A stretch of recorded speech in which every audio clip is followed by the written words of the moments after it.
And now, the Arab-Israeli village of Furadis is in shock. According to reports, a local man has joined the Islamic State. His parents, his friends are all in disbelief. Mael Ben Uliyel spoke to them and has this report.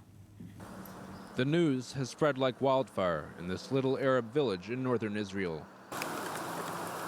Residents of Furadis were far from even thinking that one of their own could leave his hometown to join the ranks of the Islamic State in Syria and Iraq. His identity cannot be revealed because of a gag order, but it is here in this house that the young man in question was born and raised. For the purpose of this report, we will call him B. And for us, his mother opened the doors of his childhood home. I haven't known anything about my son's whereabouts for the past 5 years. He left the house 5 years ago and never came back. We have neither seen him nor spoken to him since. In this picture, B was still a 6th grader. A few years ago, he even graduated from high school with honors. At that time, nothing could have hinted at the path he would one day take. But 5 years ago, an argument broke out between B and his father, an argument that would change the course of his life. The reason? The father couldn't accept the idea of his son serving in the Israeli army. B disappeared soon after, and the family hasn't received any word of him since. When he left the house, it was to join the army. After his military service, it never came back. I don't even know what it looks like anymore.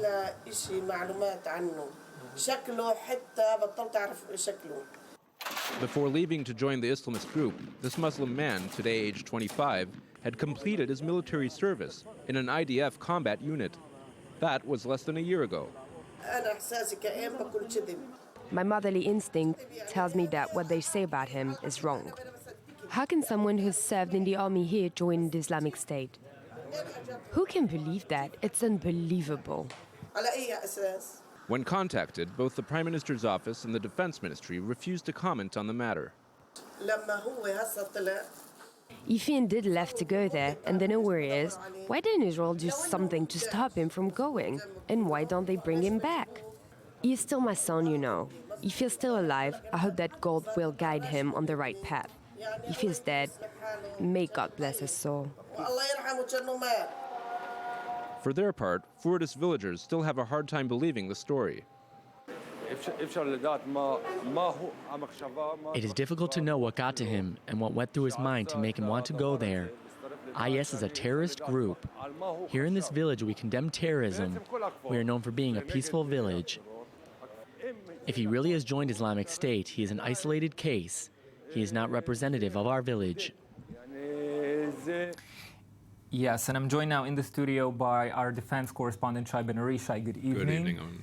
Shai, what do we know about how powerful the IS and established it is within Israel or next to Israel, and what differentiates between this recent incident that we heard of and other ones that we've heard of in the past? Well, really, this incident is remarkable. There have been a number of different cases, thought to be over 45 at least, known cases of Israeli citizens leaving to join IS. This is, of course, the first remarkable case of a former Israeli soldier leaving to join that organization. And it's interesting to note that it did apparently stem from what Mael Ben Uliyel was able to discover from some sort of argument within the family, which we often talk about an identity crisis when it comes to this issue.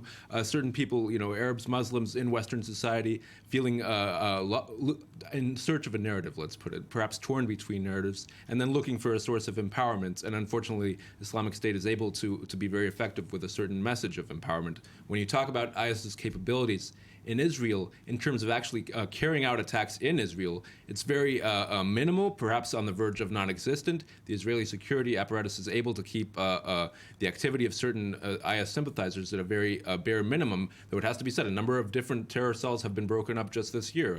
A few weeks ago, one was broken up in Nazareth. It wasn't the first cell in Nazareth. There was also one in Hura in the Negev, a Bedouin settlement there. There have been a number of different cells, and probably no shortage of IS sympathizers in Israel, but really the main desire of many of them appears to be to leave the country in order to join the fighting in Iraq and in Syria, where of course they can receive training and arms and that kind of thing. The question is, are they able to return? So far, not really. That would be a major security challenge if any armed, trained IS militant was able to return to Israel, and Israel has the kind of infrastructure intact to really prevent that so far.